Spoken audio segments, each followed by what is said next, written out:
বিসমিল্লাহির রহমানির রহিম। হে সমস্ত জগতবাসী, আজ আমি শামীম আলী চিশতি আপনাদের সামনে যে আলোচনাটি নিয়ে হাজির হলাম, সে আলোচনাটি খুবই গুরুত্বপূর্ণ। যদি আমরা খেয়াল করে শুনতে পারি তাহলে আমরা অনেক কিছু জানব আধ্যাত্মিক ও রুহানি জগতের বিষয়ে। দেখুন, এই পৃথিবীতে বহু তরিকতের মানুষের একটা জিনিস ভিতরে কাজ করে, বা শরীয়তের মানুষেরও কাজ করে। সেই বিষয়টি হলো, দেখুন যে বিগত পিছনের জন্মে আপনি কোন সংসারে ছিলেন, কোন বংশে ছিলেন, কোন ফ্যামিলিতে ছিলেন। আপনি কি খুব দরিদ্র ঘরে ছিলেন, কোনো রাজা বাদশার ঘরে ছিলেন, কোনো ধনীর দুলালি ছিলেন? এটা কিন্তু প্রশ্ন জাগে।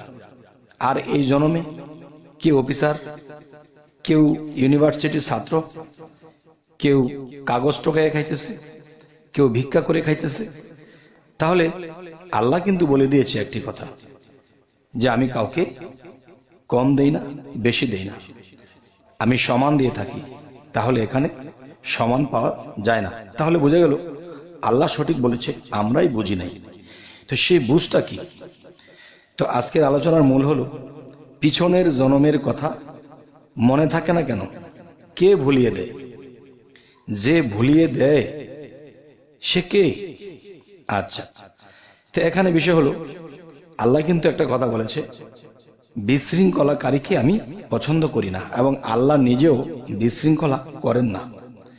আর এই বিশৃঙ্খলার কারণেই এই ঘটনাটি ঘটে, যে পিছনের জন্মে আপনি কি ছিলেন, কোথায় ছিলেন, কোন অবস্থানে ছিল, আপনার রূপস্রোত কি ছিল, আপনার নাম কি ছিল, এগুলো জন্মের পরে কোনো কিছুই মনে থাকে না।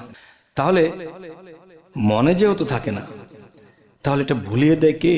আল্লাহ ভুলিয়ে দেয় না। এখানে বিষয় হলো, দেখুন, প্রত্যেকটা ডিপার্টমেন্ট ভাগ ভাগ করা। যেমন এক জায়গায় দেখা যায় কারেন্টের অফিস, আরেক জায়গায় জায়গা পানি যে মানুষ বিতরণ করছে, বা পানির পাম্প আছে, সরকারিভাবে এটার বিল নিচ্ছে, এটার ডিপার্টমেন্টই আলাদা, গ্যাসের ডিপার্টমেন্ট আলাদা। তাহলে প্রধানমন্ত্রী কিন্তু সবাইকে ভাগ ভাগ করে দিয়েছে, তুমি এই ডিপার্টমেন্ট চালাবে, তুমি এটা চালাবে, তুমি সেটা করবে। ঠিক আল্লাহও কিন্তু পৃথিবীতে বিভিন্ন ফেরেশতাদেরকে বিভিন্ন দায়িত্ব দিয়ে এক একজনকে এক একটা ডিউটি দিয়ে দিয়েছে। তাহলে এই ডিউটির মাধ্যমে এমন কাউকে ডিউটি দিয়েছেন যে মানুষটা বিগত জন্মে কোথায়, কিভাবে, কোন অবস্থায় ছিল, কোন নামে ছিল, কোন রূপে ছিল, কোন বংশে ছিল, এই জিনিসগুলো কিন্তু ভুলিয়ে দেওয়ার মতো এমন কাউকে আল্লাহ সৃষ্টি করে রেখেছেন, যে আপনার পিছনের জিন্দেগির কথা ভুলে গেছেন। সবকিছু নতুন করে সূর্য উদয় হয়েছে, শিশুরূপে জন্ম নিয়ে। তখন দেখা যায়, আপনি যদি বিগত জন্মে অফিসার থাকতেন, বিগত জন্মে আপনি অনেক শিক্ষিত, লন্ডন পিএইচডি নিয়েছেন, অনেক শিক্ষিত, আপনি ইঞ্জিনিয়ার ছিলেন, ডাক্তার ছিলেন, কিন্তু এই জন্মে এসে আবার কিন্তু সে সরসরা থেকে শুরু করা হয়েছে, ক খ গ গ দিয়ে শুরু করা হয়েছে শিক্ষা। তাহলে দেখা যায় যারা অনেক শিক্ষিত ছিল, তার আত্মাটা মোটামুটি শিক্ষিত, তার আত্মাটা দরদর করে পড়ে ফেলে, গড়গড় করে পড়ে ফেলে। আবার কোনো কোনো আত্মা আছে, জন্ম নিয়ে এসেছে, তাদের মুখ দিয়ে পড়া বের হতেই চায় না। আচ্ছা, তাহলে বোঝা গেল তার আত্মাটা শিক্ষিত ছিল। কিছু দেখলে মনে হয় যে এটা কোথায় যেন দেখেছি। দেখবেন, লক্ষ্য করে, আপনি কিন্তু এই জন্মে এরকম কিছু দেখেননি, শোনেননি, কিন্তু আপনি যখন দেখতেছেন যে এরকম কিছু, যে আপনি মনে হচ্ছে যে জিনিসটা আপনি কোথায় যেন দেখেছেন, এবং আপনি যেন মনে হচ্ছে যে এই জায়গাটিতে আপনি কখনো অবস্থান করেছেন। অনেক কিছু চেনা চেনা মনে হয়, আবার ভুলে যান। আবার অনেক কিছু চেনা চেনা মনে হয়, মানে আত্মা তাকে ধাক্কা মারে, এখানে তুই ছিলি, এখানে, বা কিছু একটা এরকম ধাক্কা মারলেও পরে আর যোগে মিলাতে পারে না, তখন সেটাকে বাদ দিয়ে দেয়। তাই আমি বলবো, হে সমস্ত জগতবাসী, এই স্মৃতি ভুলিয়ে দেওয়ার জন্য আল্লাহ এমন কাউকে সৃষ্টি করেছেন। তিনি কি করতেছেন? তিনি দেখা যায় মানুষটির মৃত্যুর পরে যে বডিটা ছিল, সেই বডিটা মাটির সাথে মিশে গেছে। এখন সেই আত্মার কিন্তু মৃত্যু নেই। সেই আত্মাটা যদি ফিরে আবার জন্ম নিয়ে থাকে, তাহলে সেই আত্মার মধ্যে সমস্ত কিছুই লিপিবদ্ধ আছে। কিন্তু আমরা যখন নতুন আমরা যখন নতুন কোনো দেহের মধ্যে প্রবেশ করেছি তখন দেখা যায় সেই স্মৃতিগুলো মানে আত্মগতভাবে ভাসছে, কিন্তু মাটির দেহের মধ্যে যে মেমোরি বা মস্তিষ্ক ছিল সেখানে কোনো কিছুই রেকর্ডিং নেই। রেকর্ডিং নেই বলেই কিন্তু আমরা নতুন করে শিখতে হয়, নতুন করে লিখতে হয়, নতুন করে জ্ঞান অর্জন করতে হয়। তাহলে একটা জিনিস কি, যে বিগত জন্মে আপনি অনেক শিক্ষিত থাকলেও সেগুলো আপনার আত্মায় লেগে আছে, আর সেগুলো কিন্তু দেখা যায় মাটির দেহের মধ্যে যে মস্তিষ্ক ছিল সেই মস্তিষ্কটাও কিন্তু মাটির তৈরি, এবং মৃত্যুর পরে যখন মাটিতে আপনাকে কবর দেওয়া হয়েছিল তখন কিন্তু সেই মাটির সাথে সেই মাটির মস্তিষ্ক বা সেই মেমোরি তা মিশে গেছে। তাই নতুন বডি, নতুন করে মস্তিষ্ক, সেই নতুন মস্তিষ্কে যখন এগুলো আস্তে আস্তে রেকর্ডিং হচ্ছে, জীবনে দেখছেন, শুনছেন, খাচ্ছেন, চলছেন, ফিরছেন, আবার নতুন করে রেকর্ডিং হচ্ছে, নতুন করে আবার শিক্ষা নেওয়া হচ্ছে। আচ্ছা, এর মধ্যে যে আত্মাটি, সে আত্মাটি শিক্ষিত। তাহলে আত্মা শিক্ষিত হলে আত্মার মেমোরির মধ্যে তো সবকিছুই আছে, তাহলে আমাদের মনে পড়ে না কেন? আচ্ছা, এখন দেখেন, মানুষ কিন্তু একটা কথা বলে থাকে, তরিকতের জগতে, সাধক জগতে যারা আছে তারা কিন্তু একটা কথা বলে থাকে, দেখেন, মানুষ যখন জন্ম নিল নতুন করে, তখন আত্মায় যদি সবকিছু লিপিবদ্ধ থাকে তাহলে আত্মা তো মনে আছে, তাহলে আমার কেন এগুলো মনে পড়ে না?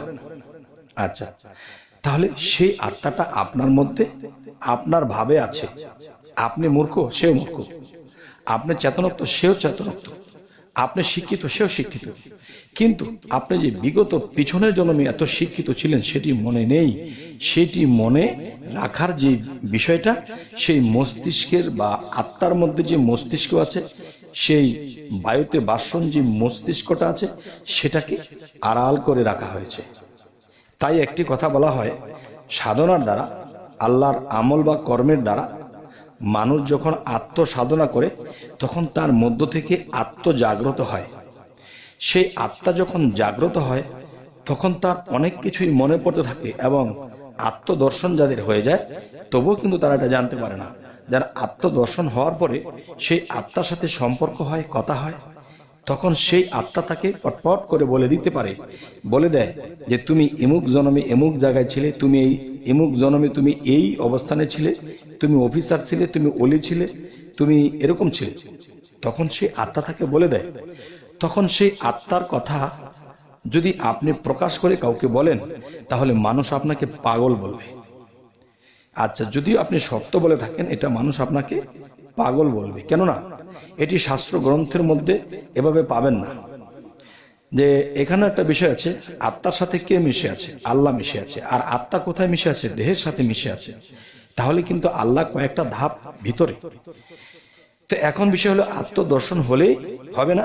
যদি কারো আত্মার সাধনা করে এবং সেই আত্মার সাথে সম্পর্ক বা বন্ধুত্বের মতো হয়ে যায়, তখন সেই আত্মা আপনার সামনে উদয় হবে। আর সেই সাধন বলে যখন উদয় হবে তখন আপনি তাকে জিজ্ঞাসা করেন বা মনে মনে ভাবেন, সেই আত্মা আপনাকে জবাব দিতে থাকবে। তখন সেই পিছনের জন্মের কথা হোক বা আপনার আড়ালের কোনো জিনিস হোক, বা দুনিয়াতে বেঁচে থাকতে আপনার অগোচরে অনেক কিছু ঘটেছে, আপনি তা জানেন না। আর সেই জিনিসগুলো যার আত্মদর্শন হওয়ার পরে তার সাথে সম্পর্ক করে ফেলে, যখন স্মরণ করে তাকে পায়, তাকে দেখতে পায়, তখন সেই আত্মা আপনার জ্ঞানের যোগান দেয়। সেই আত্মা আপনাকে উচ্চস্তরের রাস্তা দেখায়। তখন যখন আপনি সেই আত্মদর্শনের সাথে সাথে যখন নাকি আপনি উপর দিকে উঠতে থাকবেন, তখন কিন্তু আপনার মুখ বন্ধ হয়ে যাবে। মুখ বন্ধ হয়ে যাবে কেমন? আপনি যদি বলেন যে হ্যাঁ, আমার আত্মা আমাকে বলেছে যে এই বিষয়, আমি বিগত জন্মে এই ছিলাম, আমি এমুক ফ্যামিলিতে এমুক বংশে ছিলাম, আমি আবার এই বাংলাদেশে এমুক মায়ের ঘরে আমি জন্ম নিয়ে বর্তমানে আছি। আচ্ছা, তাহলে কিন্তু সে কখনোই মানবে না। আর একটু আগে কিন্তু আমি বিশৃঙ্খলার কথা বলেছিলাম যে আল্লাহ বিশৃঙ্খলাকারীকে পছন্দ করেন না। দেখেন, আল্লাহ এই জিনিসটি লুকিয়েছে কেন? লুকিয়েছে এই কারণেই, বিশৃঙ্খলা হবে। যেমন আপনি এই জন্মে কর্মফলে আপনি জন্ম নিয়েছেন খুব গরিব অসহায় জায়গায়, যেখানে আপনি ঠিক মতো খেতেও পান না, আপনার ঘরের চালের পানি পড়ে, আপনার খেতাবালিশ ভিজে যায়, ঘুমিয়েও শান্তি পান না, অনেক কষ্টে জীবন কাটে। আর যখন আপনি কোনো সাধকের বা কোনো সাধুর বা কোনো আল্লাহর অলির সাথে সঙ্গ নিয়ে যখন আপনি সাধনা করেছেন, তখন সেই সাধনার মাধ্যমে আত্মদর্শনের মাধ্যমে আত্মার সাথে যখন সম্পর্ক হয়ে গেছে, তখন সেই আত্মা আপনাকে পটি পটি করে সমস্ত কিছু যখন বলে, তখন আপনি জানতে পারেন। এখন মানুষকে বললে তো এটা বিশ্বাস করবেই না। এবং আপনি যেই ফ্যামিলিতে ছিলেন, যেই মায়ের ঘরে জন্ম নিয়েছেন, সেই মা এখনো বৃদ্ধ অবস্থায় পৃথিবীতে আছে। এখন আপনি যখন সেই ফ্যামিলিতে যান, সেই ফ্যামিলি ছিল জমিদার, অনেক ধনী লোক, কিন্তু আপনি এই জন্মে খুব কষ্টে আছেন। তখন আপনি যখন সেখানে গিয়ে বলেন, দেখেন গো মা, আমি বিগত জন্মে আপনার সন্তান ছিলাম, সে মা কিন্তু আপনাকে চিনবে না, সে মা কিন্তু আপনাকে শিখিয়ে দেবে না যে তুমি আমার সন্তান ছিলে। তখন আরো বিশৃঙ্খলা হবে, আর এই বিশৃঙ্খলাকারীকে আল্লাহ পছন্দ করে না। তাই সাধক বা সাধু বা আল্লাহর অলি যারা, তারা চুপ থাকে। কেন চুপ থাকে? তারা অনেক কিছু দেখতে পায়, অনেক কিছু বুঝতে পায়, কিন্তু কাউকে বলতে পারে না। আর বললে মানবে না, আর না মানলে বিশৃঙ্খলা হবে। আর এখানেই আল্লাহ বলেছে, আমি বিশৃঙ্খলাকারীকে পছন্দ করি না। তবে হে সমস্ত জগতবাসী, আমি আপনাদেরকে আজকের আলোচনায় কি বোঝাতে চাইলাম? অবশ্যই আমাদের ভালো কাজ, ভালো কর্ম, ভালো সাধনা আমাদের করতে হবে, এবং কামেল মুর্শিদ অবশ্যই ধরতে হবে। অবশ্যই আমাদের সেই কামেল মুর্শিদ ধরতে হবে, এবং সেই মুর্শিদ ধরিয়া যখন সাধনার দেশে আমরা ডুব দেব, দুনিয়াকে যখন ভুলে যাব, তখনই কিন্তু কোনো দিন আপনার সাথে আত্মার দর্শন হবে, এবং তার সাথে আপনার সম্পর্ক হবে এবং কথা হবে।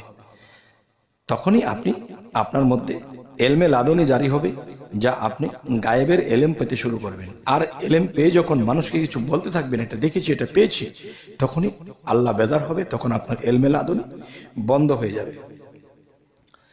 তাই আজকের যে কথাটি আপনাদের কেমন লাগলো, কি বোঝাতে চাইলাম, অবশ্যই আপনারা জেনে নেবেন। যার ভালো লাগে তো অবশ্যই আমাদের চ্যানেলটি সাবস্ক্রাইব করে নেবেন। যদি ফেসবুক হয় অবশ্যই ফলো করে নেবেন, যাতে করে পরবর্তীতে ভিডিও দিলে আপনাদের কাছে পৌঁছে যায়। তো সকলে ভালো থাকবেন। আল্লাহ হাফিজ।